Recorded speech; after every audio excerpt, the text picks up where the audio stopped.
Hi everybody, Nate here from WASD20. Welcome back. Today I am going to be showing you 3 different ways to artistically represent coastlines on your maps. One of them is a new one that I've recently tried and I'm really excited about it. I think it looks great.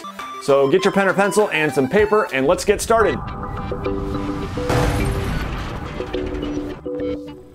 Alright, so as I said, we will be demonstrating today 3 different coastline techniques, but in particular I am most excited about this most recent one of mine. I've never tried this technique before, I've thought about it for a while, but this is the map for Iskloft. It is a Norse-inspired Viking Age setting.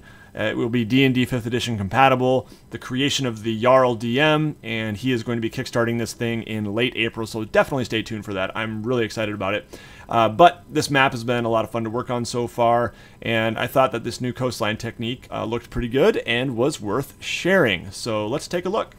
So we'll actually start with my standard coastline technique, which if you've been watching a lot of my mapping videos, you will know I usually start with I do a broken line in here, and I usually start with it fairly close and tight to the coastline. And I don't vary it too much, but I do like a little bit of a wave and a little bit of a break in it here and there. Something like this would be what I'm talking about. A fairly faint line overall, using a thinner pen than I do on the general coastline. And that's the first pass, and then on the second pass I usually get a little further out and get a little more wavy with my lines, and so you can kind of get a little more liberal here with the shape and just kind of go nuts a little bit. Something like that, some eraser crumbs there.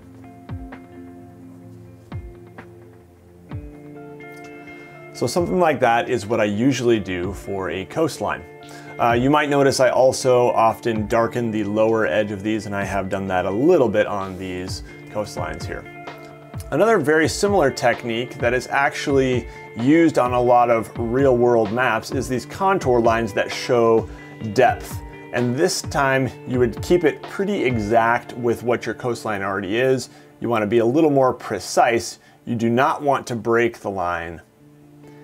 And this is a similar technique that could be used on land to show elevation. For example, if you had a mountain range, you might have this as the peak of the mountain, and then you have these contour lines showing the depth of where it elevates and what land is higher than other land and such. So that's kind of what we're doing here. And then you would do more passes here. Usually you go out a little bit further and end up, I'm not getting very exact here. I'm not being as precise as I should be. But something a little more like that. And I kind of got a little too close to my island here. This is one, you can probably tell, I have not actually used this one on a map, but I've seen it done, and it can look quite nice.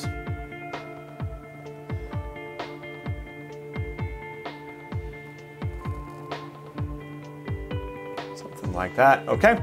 So you get the idea there, and you could even do further out if you wanted to, and go as far out as you want. So that's another technique that you can use on your coastlines, but the technique that I demonstrated in this latest video, I'm pretty excited about. I really like it, and so we're going to be showing that one in a little more detail now. I did not darken in the bottom of my coastline here. I like to use this Papermate Flare for that. Nice thick pen.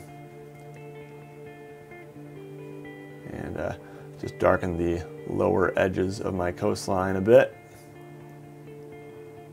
Might have gone a little too crazy there, but that's okay.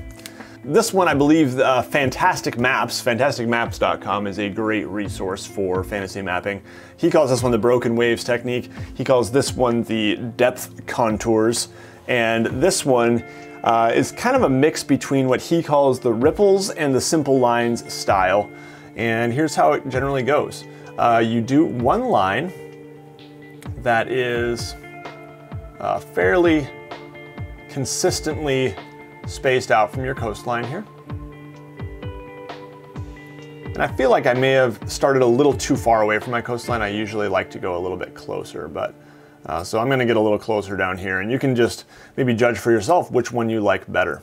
You like it closer, or does it look better when you go a little further away? I have a feeling I like it better when it's closer. So we are not making a broken line at all, we're just doing a consistent line. We'll do the same around our little island here.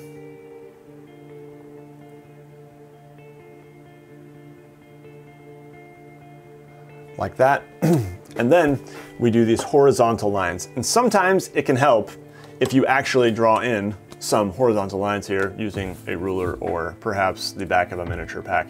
And you could just take a pencil and kind of get some horizontal lines that can serve as a guide, just to make sure you're consistently getting your lines horizontal. So now that we have those in place, we can start this actual technique. And what I generally do is make these horizontal lines of varying lengths and also break them a little bit and kind of go like that.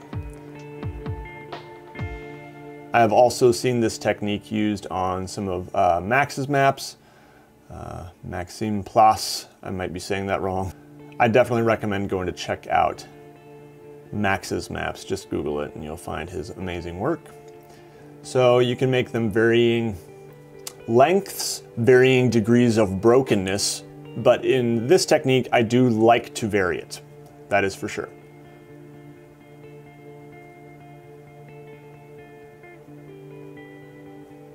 And you get much faster at it as you go. But this technique, I will tell you, is much more time consuming than my normal method up here. Definitely much more time consuming.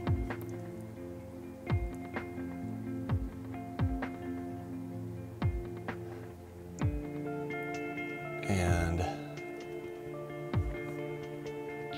you know, if your lines aren't perfectly horizontal, like that one's actually pointed down a little bit, it's not a big deal. You just kind of, people aren't looking at each individual line, they're looking at the overall effect in general. And you can go back and you can kind of fill in where you feel like, okay, there's not quite enough right here, so let's just get another one in there. And if it's not perfect, it doesn't really matter that much because again, there's so many lines here that no one's really going to be focusing on one. Now, here's a little spot where I at first would just skip that and then I would start down here again. But what I've learned is that actually on these spots, it is good to just do a line right there and even do one right there and maybe a little one right there. And maybe those pretty much are going to connect with what we're doing off of this island here. And you can just kind of connect those little bits. When I started this technique, Lloyd called this, he said it looks kind of like a woodcut, and I would absolutely agree that it looks a little bit like a woodcut print, these lines here. And I like that look. I think it's pretty cool. So you can get a feel for this and, you know, try different thicknesses and see what you like. You know, before you start on your actual map, maybe you want to get a few coastlines like I have here and try a couple different pens and see what you think looks best. Try a couple different widths away from the actual coast there. And again, here's one of those spots where we get a little bit tricky, but you just kind of, you can decide how far you want to go. And then you can just connect these and keep going. And then now on this island here, we're going to be doing some on this side. And the important thing is to try to roughly connect to where those are, just to make it look like there is some consistency there. And here and there you can have a little connection even. And I'm not perfectly connecting them, but again, no one's probably going to be able to tell.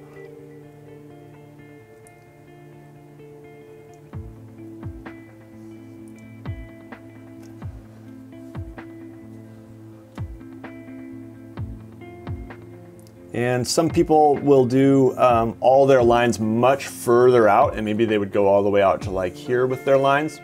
It's totally up to you. Again, you just want to experiment and see what looks good to you, what is pleasing to the eye.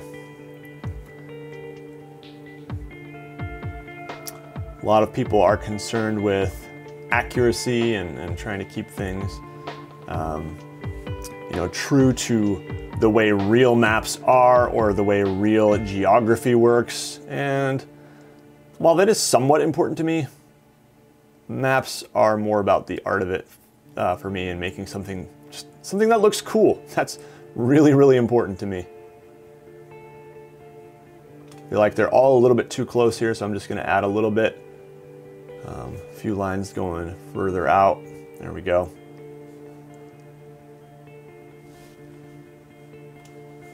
My hands aren't looking too good here. I've been injured, and I also had a run-in with a cyan toner exchange today when switching out some toner in my printer. So I wonder why my hands look funky. Plus it's winter and my hands are always dry. All right, so I think that gives you a pretty good feel for how this technique can work. I'm going to put a couple other pictures up here. I'll put the full Iskloft map up here. I will also put a picture of one of Max's maps, or maybe a couple of them that use this technique. But all in all, I'm a really big fan of it, and I wanted to share it with you guys so you could try it out on your maps as well. So again, we've got 3 different techniques here. I probably won't give up totally on this technique. It's a simple, good-looking technique for sure. But I probably will be trying this one on quite a few more maps, even though it is more time-consuming for sure. So that is going to do it for the tutorial portion, guys. I want to thank you so much for joining me. If you are not yet subscribed, I would love to have you come aboard as a subscriber. There is a button down below. You just click that. There's over 5,000 of you crazy people who have done that in the last month, mainly through my mapping tutorials. So that's really, really cool. Welcome, guys. I put out new videos every week related to RPGs and fantasy mapping, so I would definitely love to have you. And I also want to thank the patrons for their support. People like these patrons here are making it happen, keeping these videos coming. If you want to join with them, there is a Patreon link down in the video description. You can check that out. There's some pretty cool rewards and benefits as well. But if you're not able to do that at this time, I completely understand. You can also shop through my Amazon affiliate links. Those are in the video description as well. All right, that's it. Everybody take care. You'll see me again very soon.